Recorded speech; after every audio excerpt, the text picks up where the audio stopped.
So during our time together, there are going to be pauses, moments of silence, for two reasons. One is because the world needs more silence, and the second is because given the topic, we both might need it. So to give a TED talk, you're meant to have expertise. And sometimes we nourish and cultivate our expertise, we grow it, and sometimes not. Sometimes our expertise finds us. My expertise landed on me, I didn't create it. I ended up an expert in death. And I don't mean in the stages of dying, I'm still here. I ended up being an expert in using death as my advisor for life. So it all started when I was 12 and my mother died. And then one of my first teenage awkward loves died of an asthma attack. And then when I was 18, my father died.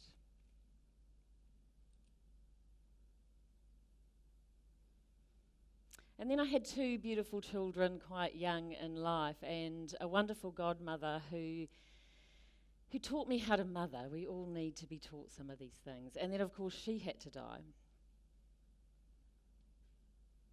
And then my career took off, and I had a wonderful man who decided to mentor me and really help grow me.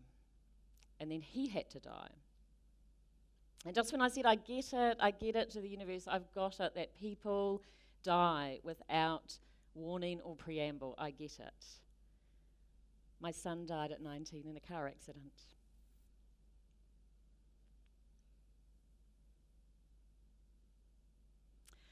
I do still have friends, by the way. People are still brave enough to hang out with me without thinking they're going to be next. You don't have to avoid me.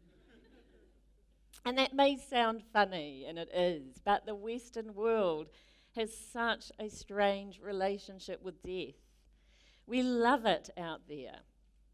We love it on the movies, and we love it on the news, and video games. And we're always wanting to know when there's a disaster, how many people have died. But as it comes closer to us, we get more terrified.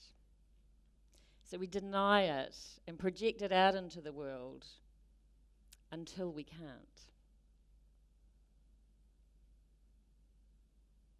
And often when I try and talk about death, people go, well, that's a morbid, depressing topic. Can we talk about something else? So we've come to see it as a dark topic, and we have lost the ability to be in relationship with one of the most real things that trails and tracks our lives from the moment we're born. So it didn't take me long after realising everyone else dies to realise I die. And not some future conceptual version of me, I die. This here, I dies. And could die tomorrow, next week, without warning or preamble. And my epiphany from that deep realisation was not really that I was afraid of death. Sometimes that seemed a fine idea. It was actually that I was afraid of life. I was afraid of fully living.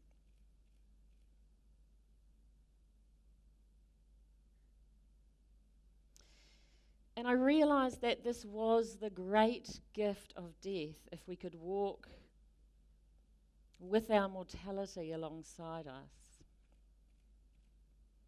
That it could act as a wise guide for our life and help us be a living invitation to life every day. So I made a vow to take on death as my advisor for saying yes to life. So what did death advise me to do? The first thing was let everything in. A great breath in. And this meant first for me that I had to say yes to grief. And of course, the death of my son meant I had to process all the deaths, because either I was too young or too busy thinking I was important.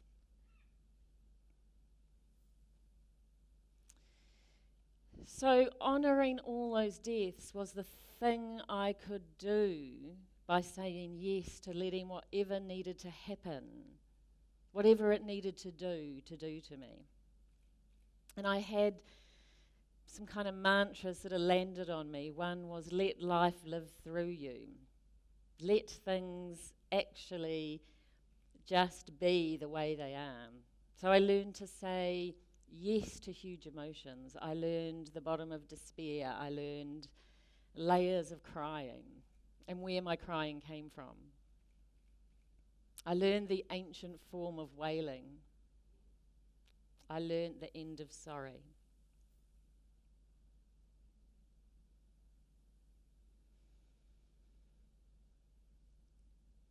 I learned also that most emotions are sensations in our body if we stop all the story around them. So I got good at sensations.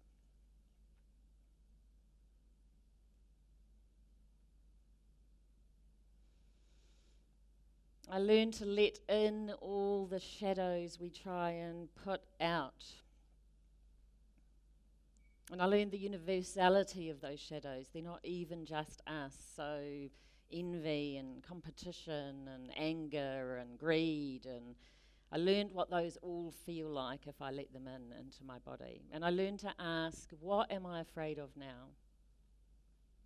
What am I afraid of letting in? What needs to come in? And I started to see my life as a painting, and each day a brushstroke on that painting that was slowly gaining depth.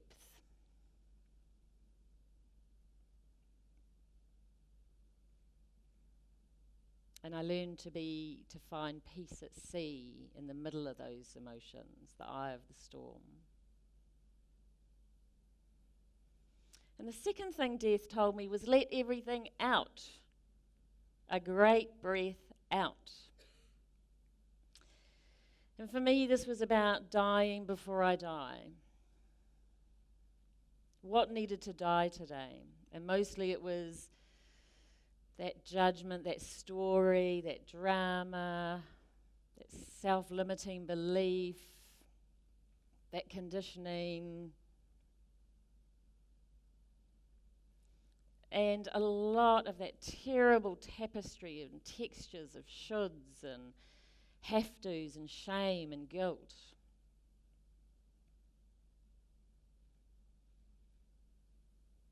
And I learned to ask, what needs to die today? What needs to die now? And I learned to dismantle my very identity and learn which parts of that just were not needed.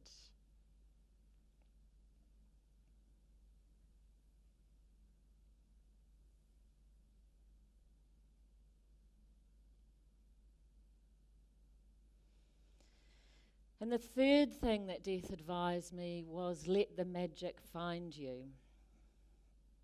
And if you spend time on letting everything in and letting everything out, magic does start to find you. And the old adage of, as much sorrow as you can bear is as much joy, in my case was true. So I started to let the magic find me, and I learned the layers of laughter. And layers of joy and bliss, and where my laughter came from, and where my voice came from in my body. And I learned the total deliciousness of the body. We're so fixated on how the body looks, we've forgotten what an amazing thing it is and how it functions. And learning to live through the body and not mediated by the mind, you start to be able to feel some of the magic. And I learned to see, I could see things, I could see the life force coming into people. And in some people there was a flow in and a flow out. And other people they're kind of jagged bits because it's so blocked that it sort of trickles out. And other people there's not much life coming out. And I learned to ask, where is my life force blocked? How can I open to that magic? And I learned that we've so bought into this idea that we're all objects in space. And I learned to see the connectivity between things and people and see myself as a confluence of layers. All those layers communicating out to the world. And I learned to feel that we are not in nature, we are nature. And I learned the magic of pure relatedness and allowing the love of others to really go into me and my love to go out to them. To my beautiful friends, those that would still hang out with me, family. And the cool thing is it's such an obvious thing, you probably all know, but whatever you give out to people, you get to feel first. It comes through you first. So the more you cultivate love, the more that's what comes out of you. And again, you get to feel that first in your own bodies. And I learned to find the golden threads or the love affairs of my mind, what I'd love to think about, and spirit, what I want to create, and those things that are me to be and do and experience in this world. And the fourth thing that death told me was, be helpful till you die. Be not just in the I, but also in the we. And this isn't a sacrificial thing. For me, working with the other three, I got to a space and culture in myself that I never thought I'd feel, of expansiveness and love and consciousness and being awake to things. And I learned that if we could create from that place, not from places of lack, if we could create from wholeness, what wonder and healing we could actually create in our world.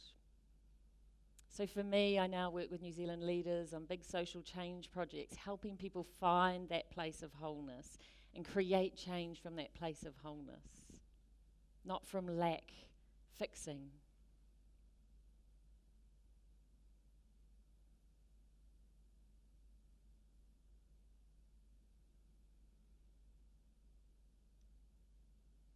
So those were the 4 lessons given to me by death. And you don't have to have everyone die to learn those 4 lessons. They're great. And every day I work with the same things. Let everything in, a great breath in. What can I let in today? What am I resisting? Let everything out. A great breath out. What needs to die today? Let the magic find you. What magic am I just not seeing today in this beautiful world around us? And be helpful till I die. How can I be helpful in this day? Either to myself or to the others who happen to be around me.